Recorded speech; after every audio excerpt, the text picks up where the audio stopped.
Aujourd'hui, on va analyser un petit peu la technique au développé couché de quelques youtubeurs qu'on a sélectionnés. Je vous ai demandé sur Instagram qui est-ce que vous voudriez que j'aille voir et donc j'ai sélectionné quelques noms parmi ce que vous m'avez donné.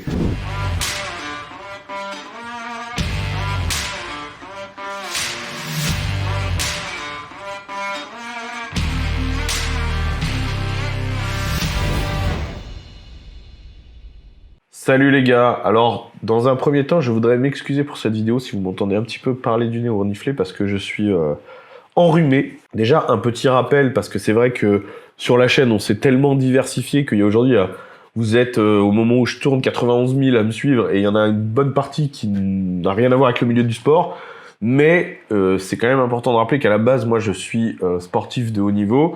Je suis compétiteur en développé couché. J'ai encore actuellement le record de France de développé couché dans la catégorie des moins de 100 kg. Et je suis aussi préparateur sportif spécialisé dans ce mouvement. Je donne des cours de positionnement technique, de placement, etc., des stages vraiment spécialisé sur le mouvement. J'ai été formé aux États-Unis par Josh Bryan, qui est le meilleur préparateur au monde en développé couché. Du coup, là, ce qu'on va faire, c'est un petit peu regarder ce qui se fait sur Internet dans le fit game français, voir un petit peu les techniques de chacun et voir ce qu'on peut améliorer. Il y a quand même un truc à prendre en compte, c'est que il y a deux façons, on va dire, d'appréhender le développé couché.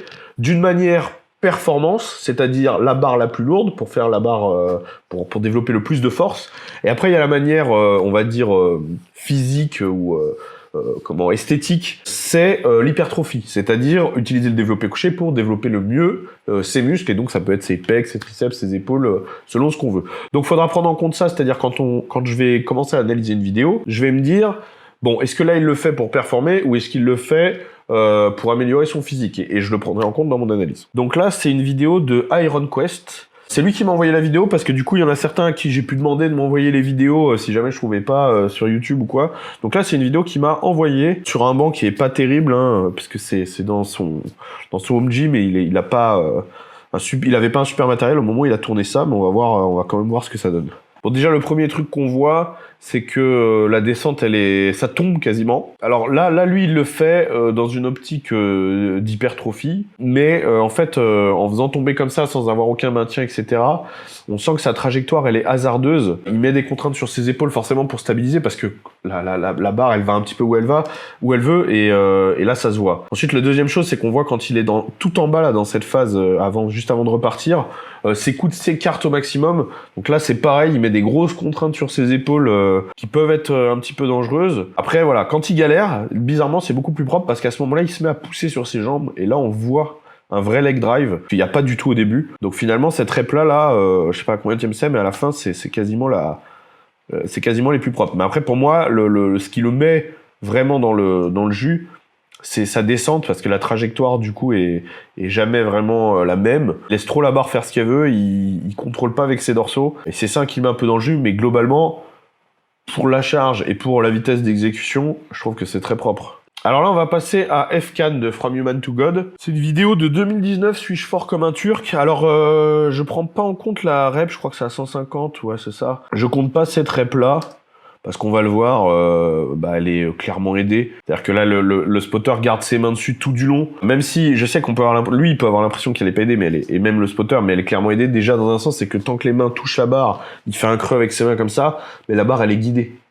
C'est-à-dire qu'en fait, tu n'as pas le travail de stabilisation à faire, puisque déjà, la barre reste dans l'axe que le spotter lui donne. Donc ça compte pas. Même là, il soulage forcément et tout. Donc on va regarder la rep juste avant, en espérant qu'elle soit pas aidée. Bon, déjà, dans son placement, rien ne va. On voit qu'il prend pas le temps de se placer. Là, la vidéo, c'est une vidéo où il essaie de faire la barre la plus forte, donc je vais vraiment parler d'un point de vue performance. Là, il y a rien qui va, il a quasiment le dos à plat. On voit que ses pieds bougent après que la barre soit sortie, c'est-à-dire qu'il cherche un petit peu où les mettre. Ça veut dire que dans sa tête, son placement est pas bien défini. Il a les poignets cassés. Là, je parle juste vraiment une fois que la barre est sortie. On n'a pas encore commencé à descendre, mais déjà, ce qu'on voit, les poignets sont cassés, hein, toujours poussés dans l'axe. D'accord? Parce qu'en fait, quand vous cassez votre poignet, qu'est-ce qui se passe? D'une, vous désaxez votre barre. Souvent, après, ça va créer du stress sur les coudes, etc. Et puis même, pour pousser, vous avez des pertes de force. Ensuite, vous créez un amorti, puisque votre poignet, il est souple. Donc, quand vous poussez, d'abord, ça va faire ça avant de pousser la barre. Donc ça, c'est pareil, c'est une déperdition de force. On voit que les épaules sont pas en rétropulsion.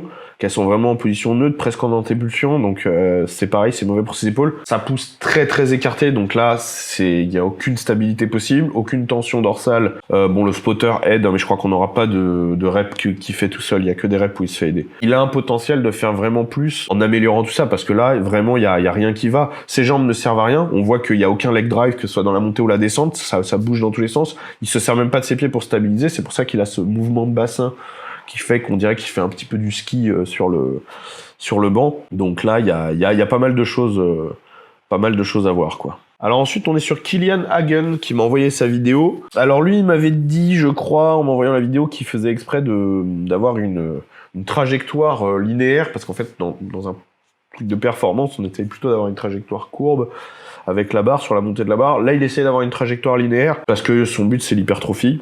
Donc on va voir ça. Alors on n'a pas le placement, mais bon, on voit comment il est placé là. Hein.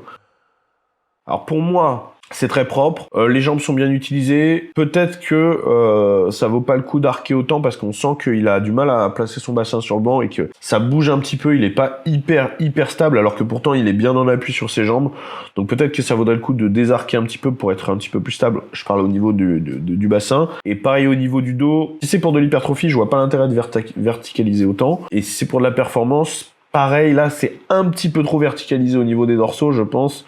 Que en étant un tout petit peu moins arqué et en ayant une trajectoire un petit peu moins verticale comme ça, en fait, à la descente, il pourrait engager beaucoup plus son trapèze médian et certains paravertébraux, il pourrait gagner un petit peu en tension, parce que là, on voit qu'il met de la tension et tout. C'est quelqu'un qui sait faire du développé couché, très clairement. Et après, voilà, tout le corps bouge un petit peu et on sent qu'il y a des à-coups et tout, donc il y a quand même un problème de stabilité à travailler.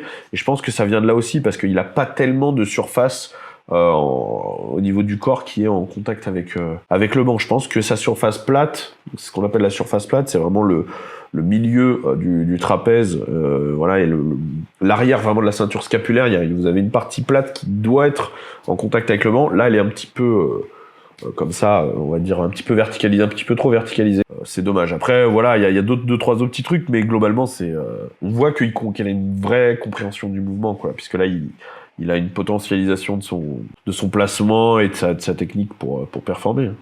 La vidéo de Jean Rouge, pareil, qui m'a envoyé, donc ça c'est une vidéo carrément en compétition, d'ailleurs j'étais à cette compétition, c'est au championnat de France WPC de je sais plus quelle année. Du coup c'est une barre que j'ai vue en direct. Donc là vraiment on est complètement dans une optique de performance évidemment, puisque c'est une compétition de force. Hein. Donc là il est jugé, donc techniquement il peut pas faire d'erreur vraiment technique, puisqu'il a 3 arbitres autour qui auraient invalidé la barre sinon. Alors voilà.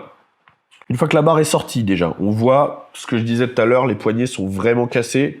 En plus de ça, les pouces sont rentrés. C'est-à-dire là, vous avez ce qu'on appelle le suicide grip. Comme son nom l'indique, c'est dangereux parce que il y a une chance bien sûr de lâcher la barre, qu'elle vous échappe. En plus de ça, ça vous oblige complètement à désaxer, puisque pour être droit, il faut forcément que votre pouce soit à l'intérieur de la barre, puisqu'il faut que la barre tienne à l'intérieur. Voilà. Donc là, ça oblige à désaxer à la mort, et là, il est très très désaxé. Là, vraiment, il y a une énorme perte de force, et pour garder une bonne trajectoire, c'est très très dur comme ça. Au niveau de la descente, c'est pas mal, on sent qu'il y a une certaine tension. Après, je pense que le grip est pas forcément idéal non plus. Le placement des coudes, il est à réfléchir, parce qu'au niveau de la montée... En fait, non, mais je crois que c'est trop désaxé. Parce que là, on le voit, hein, si vous faites un arrêt sur image, quand il est tout en bas, ben en bas, il est vraiment comme ça, quoi. Là, il est quasiment en JM press pour monter. Ça, c'est... Là, déjà, la tension, le stress qu'il met sur son coude, sur son épaule, elle est extrême. Ça, avec des très grosses barres, vous pouvez vraiment aller à la blessure. Et en plus de ça, là, vous avez là, il y a une vraie déperte de force, quoi, parce que il est plus du tout dans l'axe. Il peut plus engager son dorsal. Il peut plus engager correctement son épaule. Il est obligé vraiment de ramener en triceps. Très grosse perte de force, c'est dommage. Là, en corrigeant ça, on pourrait faire beaucoup mieux. Mais bon, c'est pareil, hein. Là, on est dans des détails techniques vraiment liés à la performance, parce que globalement, c'est pareil, c'est quelqu'un qui comprend ce qu'il fait, ça se voit. Hein. Après, il faut blâmer personne. Hein. C'est très long et très très technique le développé couché, surtout pour performer. Le développé couché en force, il faut des années pour avoir une très bonne position. Moi, je corrige encore certaines choses, je fais encore des erreurs techniques, ça met vraiment énormément de temps. Là, c'est des gens, très souvent, qui font une période de force, qui s'y essayent un petit peu, etc. Donc, arriver déjà à ce niveau, c'est déjà respectable. Là, j'ai une vidéo de Geek and Fit, pardon.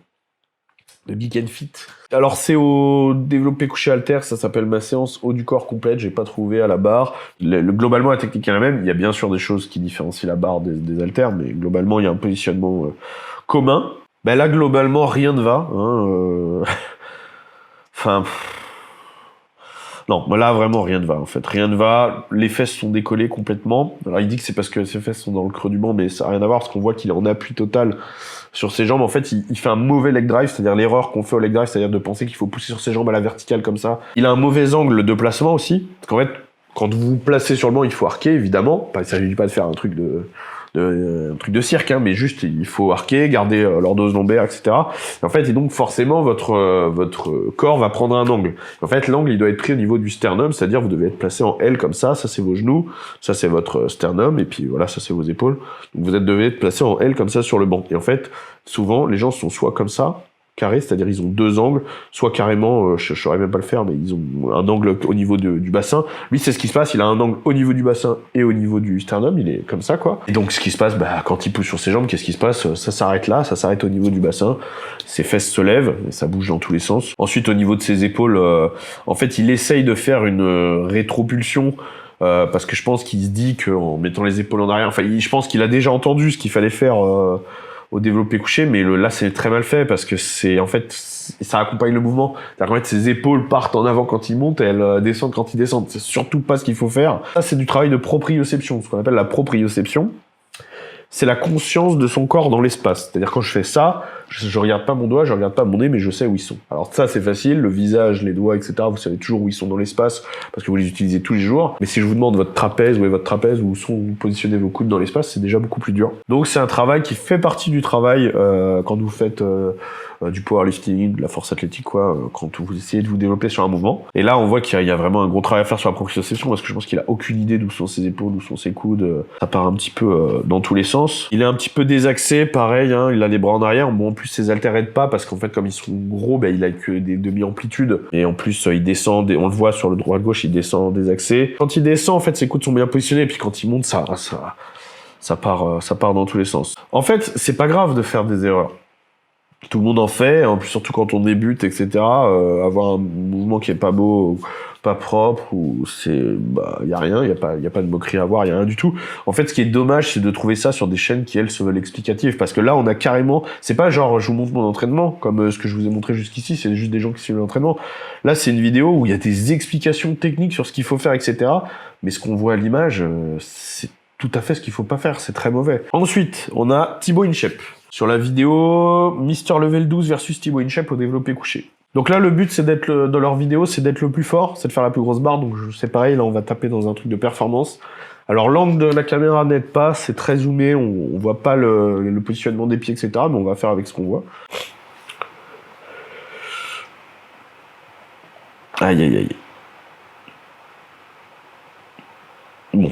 Là, alors bon, on est sur quelqu'un qui, ça se voit, travaille exclusivement pour de l'esthétique, voilà. Donc, du coup, il a des réflexes de mecs qui ont l'habitude de travailler les pectorales sur ce mouvement, c'est-à-dire qu'il va descendre sur la ligne médiane des tétons, avoir les coudes très écartés et tout, mais ça, c'est pas trop dérangeant, parce que voilà, on comprend, là, même si là, il essaye de faire la barre la plus lourde, vous changez pas des habitudes comme ça, donc c'est pas là-dessus que je vais le juger. Là vraiment le principal problème de son mouvement, c'est que ses épaules sont en antépulsion tout le long. Il a les épaules sorties, ça c'est dangereux. Ça aide pas à l'hypertrophie, hein, au contraire, puisqu'il y a un moins bon étirement des pectoraux, donc ça aide pas du tout. Mais là sur ce genre de barres qui ont l'air d'être quand même lourdes pour lui, il faut qu'il fasse attention parce que le stress qu'il met sur ses épaules, il est énorme, quoi. Donc toujours garder ses épaules en rétropulsion bien dans leur cavité, voilà, pour qu'elles soient protégées. On va finir avec Avner, mon poteau Avner qui m'a envoyé une vidéo. Je pense que c'est une vidéo qu'il devait avoir mis en story. Pareil, là on va juger sur des critères de performance parce que je sais que c'est ce qu'il essaye de faire en ce moment. Il essaye de performer. Ok. Alors déjà les points forts. Il est stable. La trajectoire, c'est toujours la même. Donc, il a un vrai... Ça, c'est les choses... En plus, moi, je l'ai vu évoluer au fur et à mesure du temps. Là, il a un vrai contrôle de la barre. On voit ses reps sont les mêmes, c'est propre, ça va dans l'axe, ça descend. Alors la trajectoire de montée, elle est pas encore idéale parce qu'elle est très droite. Il n'a pas encore sa trajectoire courbe, etc. Mais au moins, c'est maîtrisé. Les points faibles, un truc qu'il a jamais réussi jusqu'ici à faire, quand il pousse sur ses jambes, alors il pousse pas toutes les fois, mais quand il pousse, quand il envoie du leg drive, ça part toujours dans le bassin et ça a tendance à soit lever un petit peu les fesses, soit en tout cas à mourir au niveau du bassin et à ne jamais arriver dans la barre, quoi. C'est-à-dire que la puissance qu'il va engendrer, il n'y a pas de force cinétique qui va jusqu'en haut. On voit qu'il n'y a aucune tension à la descente. Là, ça descend. Donc le but du développé couché pour performer, c'est de réussir à créer un effet de tension et d'élasticité au niveau au niveau dorsal, au niveau du trapèze médian, au niveau de la scapula, pour que ça retienne la barre et en fait arriver en bas, avoir l'élasticité musculaire qui vous permette de repartir. Là, il y en a aucune, on le voit. C'est donc ça. Là, il pousse. En fait, il partirait d'en bas sans phase négative, il serait tout aussi fort. Donc ça, c'est les choses à travailler, mais c'est très long. C'est les choses les plus dures à faire au développé couché. Donc on lui en veut pas, quoi. Voilà. Pour moi, les deux choses à faire, c'est de travailler là-dessus, travailler sa tension dorsale, travailler son leg drive pour qu'il ait une vraie poussée, parce que là c'est dommage, quoi. Ses jambes elles sont là pour le stabiliser. Ça, la partie stabilisatrice, il l'a faite, c'est clair. Son corps bouge pas sur le banc, c'est propre, quoi. C'est beau à regarder, mais elle ne l'aide pas dans la performance. Et ça, il va falloir travailler ça. Je sais qu'il a un coach qui est très compétent dans le domaine, donc il y aura pas de mal à grimper là-dessus. Je pense que c'est bien là. Je pense qu'on en a vu, on a vu quand même pas mal de monde. Vous pensez à d'autres gens ou quoi pour peut-être, pourquoi pas un deuxième épisode? Dites-le moi en commentaire, faut voir. J'espère que ça vous a plu, c'était un petit peu technique, puis c'est sympa aussi de temps en temps de refaire 2-3 vidéos de sport sur mon domaine de prédilection. Et pour tous les autres, je vous dis à jeudi prochain pour, vous l'attendez tous, un repas de seigneur, avec un invité exceptionnel, je pense un des plus gros invités qu'on ait eu sur la chaîne depuis le début. Donc soyez au rendez-vous. Merci d'avoir regardé la vidéo. Si t'aimes ce que je fais et que tu veux soutenir Bench & Cigars, alors abonne-toi et mets un like sous la vidéo. Pour toutes les demandes de coaching et de conférences, c'est sur bench.cigars@outlook.com. Et si tu veux suivre mon actualité sportive, c'est sur mon Twitter et mon Instagram. À jeudi prochain.